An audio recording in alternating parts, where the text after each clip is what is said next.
Hi everyone, my name is Vanessa and welcome back to my channel. Here we give organizations the wisdom and strategy to turn vision into consistent execution. I am really excited about today's video because it's actually one of the topic areas that excites me most as it pertains to anything.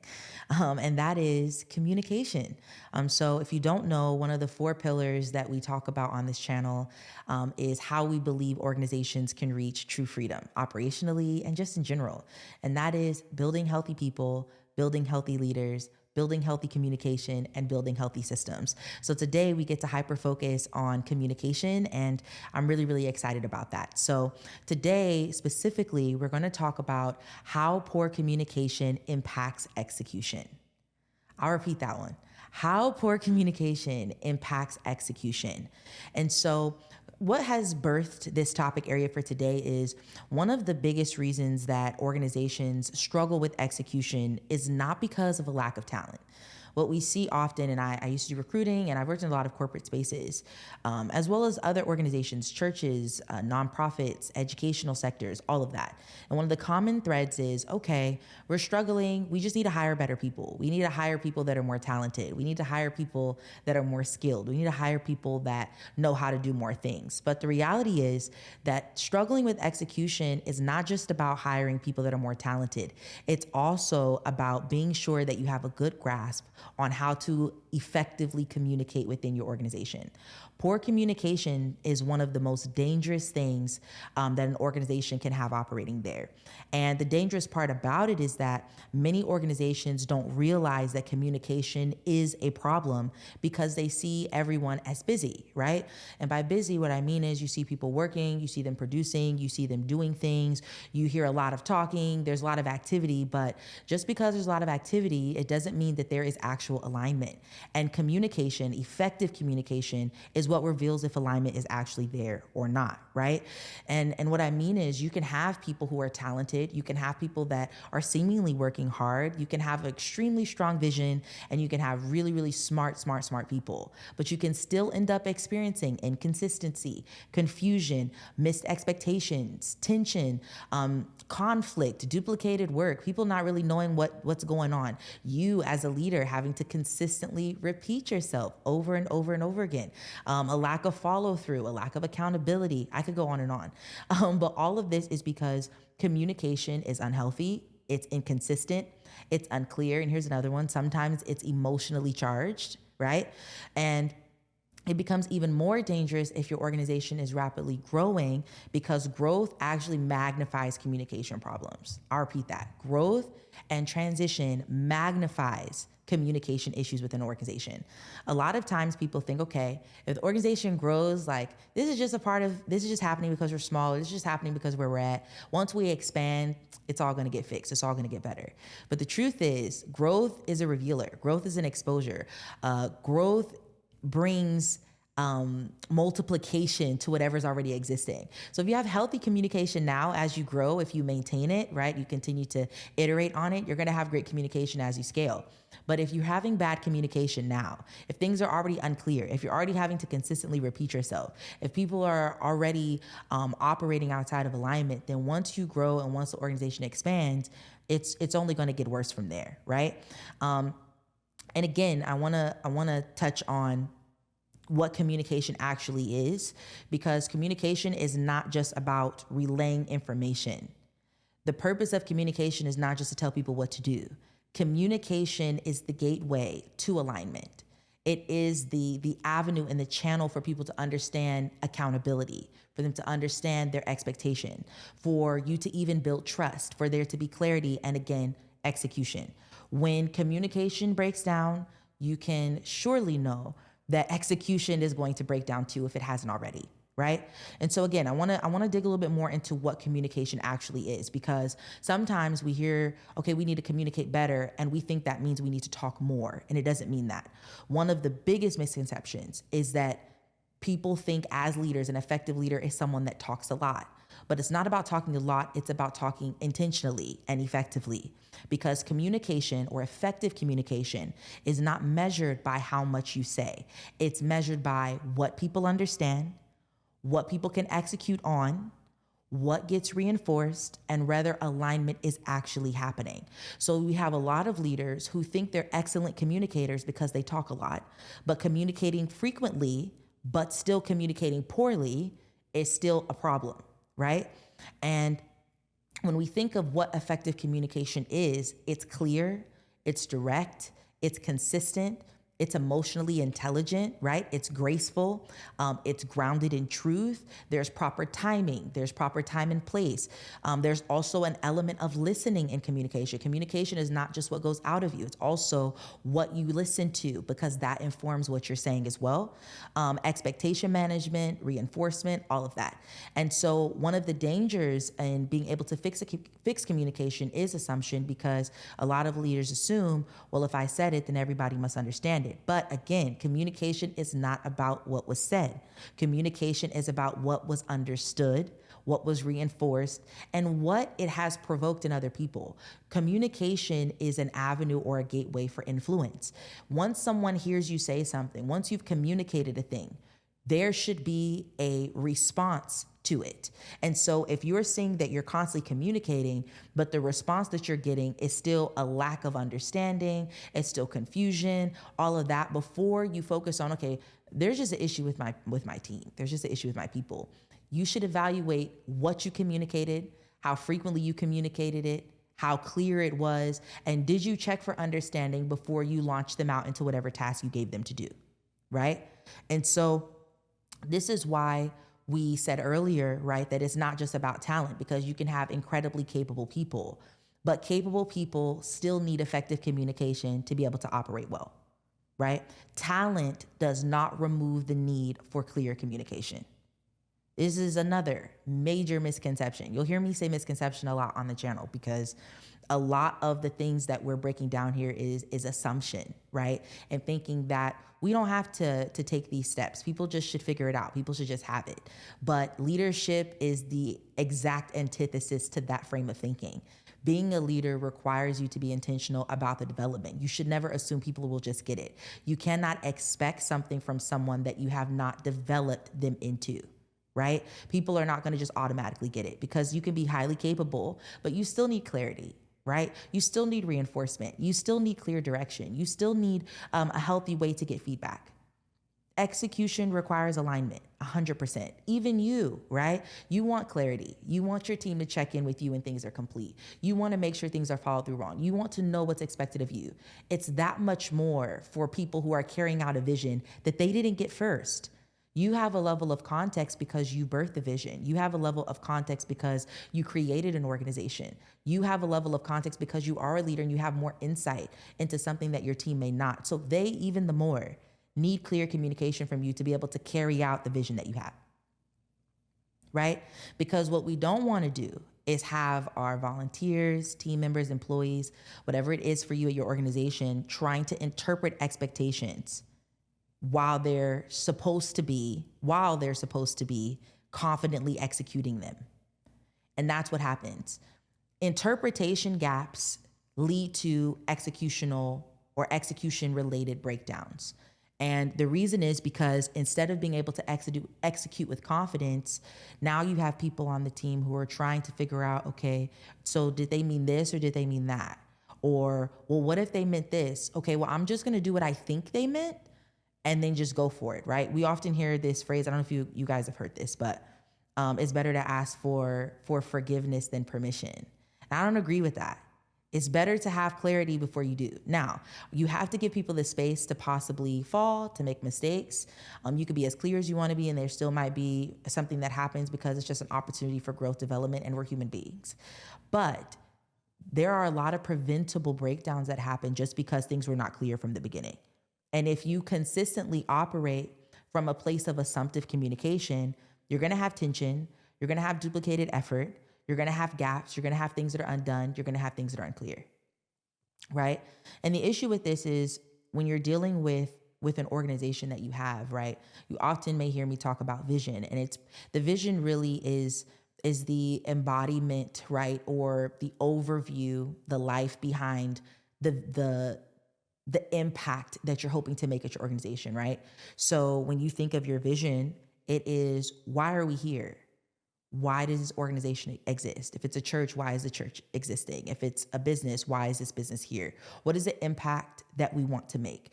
A lot of people who have founded these things, it's not just because you're excited to just get something in return. It's more so that you probably are highly invested in being able to give something or pour something out that you believe that the world needs. So this vision is probably really, really important to you, or at least it should be, right? But communication is what gives life to the vision. Communication is the very breath of the vision. It gives it form, right? Because once you've communicated what you either has been revealed to you or what you have connected with internally, now that you have that, you need to be able to communicate it so that people can be bought into it and carry it out with you. But this is something that a lot of leaders underestimate. They believe that vision is going to be sustained by just, I know it, I understand it, I let them know what I need them to do, and that's it. But they need clear communication to know what it is that we're doing and why we're doing it. People cannot be influenced into something that they do not understand. Vision is not sustained through just your ideas. It's not just understood or sustained through your concepts, through your theory. It survives through effective communication. Your vision should be consistently being communicated at your organization. And each team that you have should be operating within their own set of the vision, right? So what I mean is, like at our church, we have different teams and ministries. We're all under one vision, but each team knows the role and the way in which they operate that is in alignment with the greater vision of what we're working towards. That should be happening at every single organization. Communication is what keeps the vision alive within the organization. Everything should be consistently being communicated, because what happens is, I don't want to say the vision necessarily dies, but it gets diluted when we announce it, but we don't reinforce it consistently. Your vision should be reinforced through your standards. Your vision should be reinforced in your team meetings, your organizational meetings. Your vision should be reinforced in your day-to-day conversations. Your vision should be living and breathing in the way that people are talking about the organization and the way that they represent it and the way they complete their task and their philosophy behind what they're doing. The vision should be consistently communicated. And when you have healthy communication within the organization, it brings people back to the mission, to the priorities, to the expectation. It helps to create a proper culture and ensure that communication is not just an informational thing, but it's a transformational experience. But vision becomes transformational when it's clearly communicated, articulated, and received, right? And so here's another thing, right? We're on misconceptions today. We're breaking down what communication actually should look like. So I just talked to you about the issue with not being clear in the vision, right? Not communicating it consistently. But there's something that I've recently uncovered about the danger of over communication. One of the things that often even myself in the past has thought is, you know what? I want to over communicate. I want to make sure everything's super, super, super clear. I want to make sure there's no room for error. And sometimes what happens is there may be experiences or situations where someone didn't know something that you thought you said, or you thought you made it clear. You thought you said it. You thought you were effective in that, but then someone didn't properly receive it. They said they didn't know. So now you feel like I've got to over communicate because I want to make sure that no one feels like they don't know what's going on. But here's the danger. Over communication is not healthy communication. Over communication without structure, without clarity, without accountability actually can lead to a level of unhealthy dependency within the organization. Over communication can be a way to scapegoat accountability. Because if I'm a leader, right? I'm a senior leader or I'm a leader of my team, whatever the case is, and I am consistently over communicating, meaning I'm consistently repeating myself, and not from the perspective of, okay, I said this one time, but they still need a little bit of adjustment or they still need some help. There's still some things they don't understand. That's completely different. But when I say over communication, I'm just repeating it. I'm making sure it's everywhere. I'm saying it over and over and over again because I don't have the confidence that my team is going to listen to me when I speak. That's a whole nother issue. That's an accountability gap. And so when we try to fix issues of accountability with just communicating more often, then we end up not dealing with the root issue that's actually alive within the organization. Because what may be happening is you may have people that are just misaligned. You may have people that just don't agree with the vision. The issue is not that I've said it, I haven't said it enough. The problem is that you don't agree with what I've said, and that's caused you to be stagnant. It's not necessarily an absence in what I've communicated. It's an absence in your willingness to submit to what I've said needs to happen. And so that's something that you have to be very, very cautious with within your organization is, yes, be willing to say something again if needed, but also be willing to spot out when someone is not aligned to what you're saying. Because as leaders, we often say, okay, you got to fall on the sword. You got to just take it to the chin. And sometimes you do. But there are also times where you have to be sensitive and discerning enough to know, am I dealing with someone that doesn't know what I'm saying, or am I dealing with someone that doesn't agree with what I'm saying?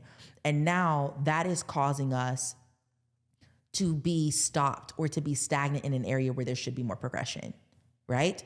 And also, by me overly communicating, right? I'm not talking about being clear, but overly communicating. Now I am creating a team of people who are hyper dependent upon me overcompensating for their lack of attentiveness to what is being said. This is especially true if you are leading leaders. If you're a leader of a specific lane, if there is a task and something that I've given for you to do, and I have to repeat myself a lot of times, not because you didn't understand it, right? If there is a lack of understanding, it means that you did listen to it, you just didn't understand it. But for there to just be a complete absence of you knowing what's going on when things are clearly put there, that means that there is a level of ownership and accountability that may be missing and that we may need to develop someone into on the team, right? So I want to repeat this, over communication does not mean that the communication is healthy. It's actually a sign that you are creating a culture on your team or in your organization that won't be scalable, because you need people who are going to be willing to listen and to be attentive, especially if they're in leadership, right? And when we have poor communication, it's going to exhaust the organization at large. Because now we have, instead of focusing on forward movement, instead of focusing on progression, we're constantly clarifying things. We're constantly trying to fix things that were preventable. We're managing tension, right? Because poor communication is also not just in you not communicating enough, but even we have people who communicate. They're very clear. They're known for being direct and telling it like it is, but telling it like it is doesn't mean that you're effective communicator either, right? This is why we said earlier that talking more doesn't mean that you are effective in your communication. So it's being able to navigate telling someone what they need to know with love, with grace, with truth, so that there can actually be transformation on the other side of what it is that you're saying. But what we have often is we have people who are like, oh, I'm great at communication. I'm direct. One thing about me, they gonna know how I feel. Well, everyone doesn't need to know how you feel. They need to know what they need to know to be effective in carrying out the vision that they're supposed to be carrying out. We don't need to know all of your feelings and emotions. We need to know what we need to know in order to do the task that we've been given to do. Right? And so when you are a poor communicator, now we have all this emotional guesswork. Because usually the offense that happens a lot of times in organization, right, or there being issues and contention is on the other side of communication, right? Oh, you said this, it made me feel this way, all of that. And some of that is not avoidable, right? Anytime you're dealing with people, there's going to be offense that happens. But poor communication is one of the biggest avenues for that to continually happen, right? Because now people are not operating from clarity, they're guessing. They want to know, what does leadership actually want? What matters? And emotional guesswork creates anxiety, hesitation, fear of mistakes, over checking things, being reactive, being unsure, being inconsistent. And mind you, right, some of these things that happen is a part of the human condition. But when you navigate communication effectively, when you have a standard of effective communication, not over communication, not limited communication, but effective communication, it allows you to have the space to actually work on what matters. Remember, we talked about vision earlier. We talked about impact. You started your organization because you wanted to impact people for the better. But in order to do that, you need to mitigate the amount of time that you're spending on things that are not necessary and things that can be fixed so that you can actually focus on moving forward and making the impact that you desire to make within your organization, right? So communication is a sign of maturity. It is a sign of effectiveness. It is a sign of life being brought to the vision. It's a sign of healthy leadership. It's a sign of alignment. It's a sign of accountability. It's a sign of clarity. And these are all things that your organization needs in order to be able to operate effectively. So as you continue, as you're thinking through it, think through how communication is happening. Think through how people are operating. Think through, if I went and asked someone what our vision is right now, would they be able to tell me? If I ask them, what are we working on right now? What matters as an organization to us right now? Would they be able to say it? Would they be able to be clear in communicating that? If not, it's a sign that there needs to be more effective communication, either on your part or on the part of the people that you are leading. I hope that this video has been super, super helpful for you. If you are a leader of an organization of any type and you're interested in learning more about our leadership development intensive that we do have some openings, we have some availability in our upcoming cohorts. So feel free to comment below or email me. All of that information is in the description, and I'm happy to give you more information about the program. But if not, I will just see you on the next video.